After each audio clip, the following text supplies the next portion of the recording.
You've tuned in to the Top 10 Gardener with garden expert Ken Lain. Join him daily as he answers timely garden questions that are sure to make a difference in your gardens.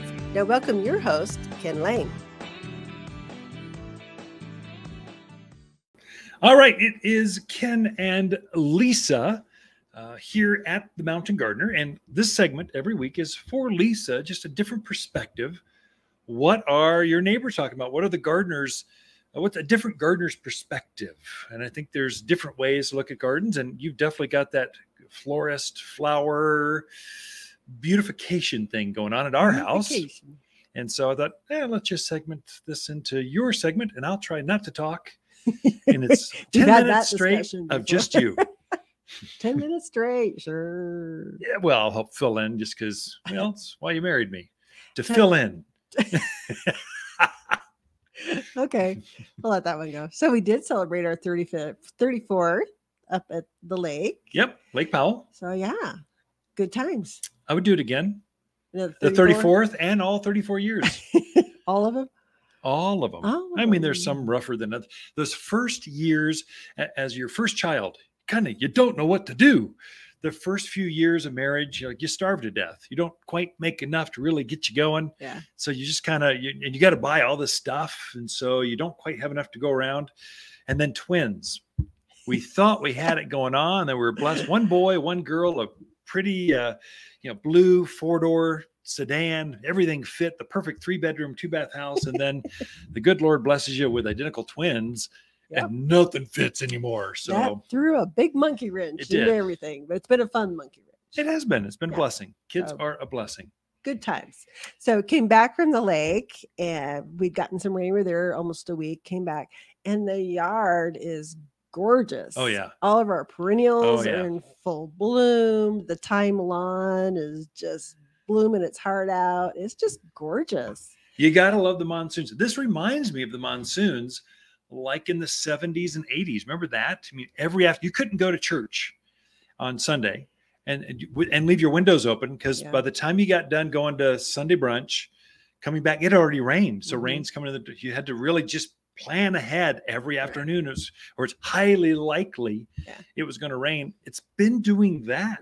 So it's good. Even just the increased humidity things, things are happy with that. But all of our catmint, and new things that we had planted or just taken off. Agastache. The agastache doubled in size while we were away. Everything's happy. Yeah. So it is a great time to plant still. So a lot of people start thinking, and I don't know where this comes from. It's Phoenix or Midwest. I don't know. It's that, I can't plant now, right? It's Phoenix. It's the desert stuff. You don't do that in Palm Springs, or it's just too hot. Yeah. But you don't live 10 miles from the sun up here. You're like, it's not hot. What's it going to be today? 80s. That's not hot. That's beautiful with a chance of 80s with a chance of rain. That's like magic for gardens. So it's still a great time to plant and a great time to dig because those soils have some moisture in them. They're not concrete anymore. So it's a great time to be out there planting. And we did get some new perennials in, real pretty. So I thought I would showcase a few of those because there's a few new ones. The summer perennials. Those are always the toughest. Oh my gosh. They take any amount of heat, as long as you got drainage, typically, they're going to grow like crazy, which we have. That's true. So we did get a new catmint called Neptune Catmint.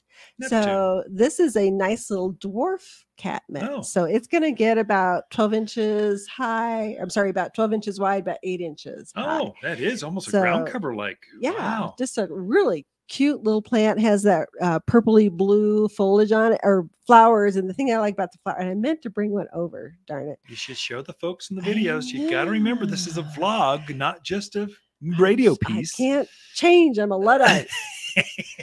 But the flower is it's almost the standard size flower that's on the bigger one. Nice. So you really see a lot of flower when it's blooming. So very pretty. We also got in a little gold star black-eyed Susan. Oh, neat. Another dwarf. Right. Oh, really? And well, the flowers are, some of the black-eyed Susans have that really great big flower. This one has about the size of a quarter, I'd say, but just covered covered in blossoms. So really, really pretty. And those black-eyed Susans are those great late summer bloomers through fall. Now through fall, mm-hmm. it's going to bloom nonstop. Great autumn plant. Mm-hmm. We also have a lot of great red hot pokers. And so the ones I like about these is they're the more dwarf red hot poker. So they're not going to take over a bed. Sometimes you put them in a perennial bed and they get huge. So they're like monsters taking over the 4x4.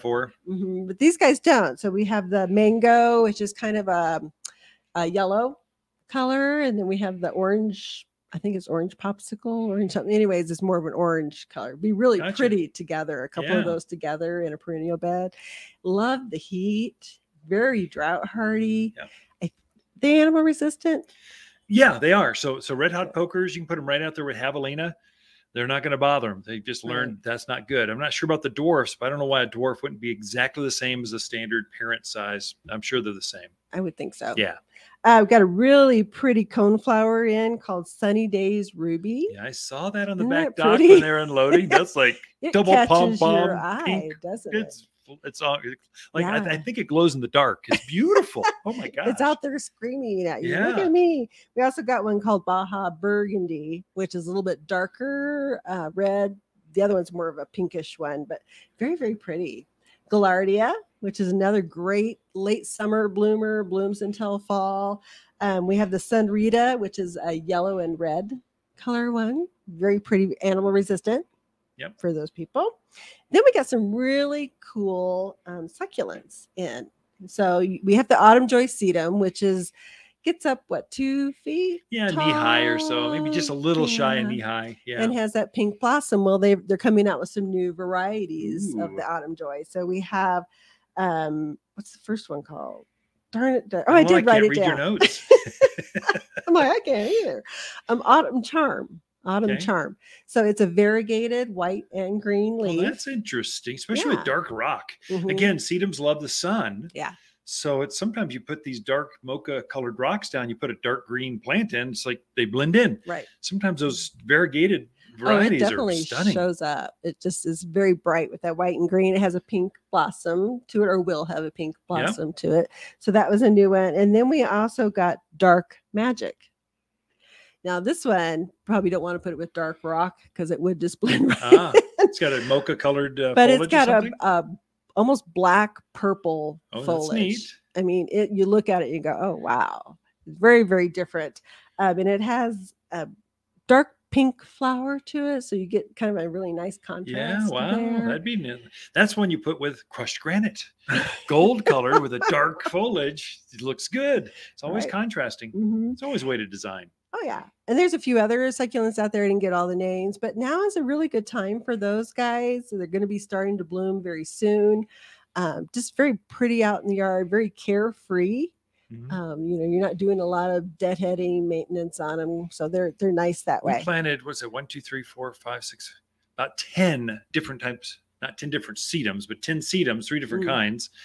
And we put them on drip system in the backyard on those back terraced areas. Right. And drip is okay for them, but really sedums, they don't like our city water or well water. They like natural rain. We go up to the lake, come back, and they've like grown by 30% just because of the rain, not just the drip system. So it's good drainage, bright sun, and natural water. You just can't beat that for sedums. That is true. That is true. We also got in some coreopsis, different kinds and colors. Summer plants, summer bloomers. And then some really cool daylilies. So, and our neighbor's daylily. We came back and our neighbor's daylilies are just singing. Over the top. They're glorious. Yeah. So this is their time. Also, animals don't bother daylilies, coreopsis. Most of these you've talked about, they don't bother them. Rabbits, deer, javelina. Might eat the sedum though, don't you think? It just depends how desperate they are. Usually, now there's so much moisture around. They're probably a little more. Lots of weeds. We were coming through Groom Creek, not Groom Creek, Dewey, that area, coming over the hill. Green is everywhere. Just green. It's so pretty. Very pretty. All these you mentioned are perennial. They're best planted now in the summer. Right. So when the ground is moist, warm, and they're just going to continue to grow until about November. Then they'll rest underground, kind of take a break and come back fresh, brand new next spring for you. Every spring, count on them. They'll just get better and better. So hardy, tough as nail perennials you can plant in your yard right now here at Waters Garden Center. We love our plants as much as the gardeners that plant them. Like a spa day at Waters Garden Center, plants are never stressed out. They're bathed in soothing music and treated daily to an organic diet. Even the birds are happier at Waters. We love our plants. You'll see them grow better, thrive, and be glad in your backyard. Waters Garden Center, 1815 Iron Springs Road in Prescott. And top10plants.com.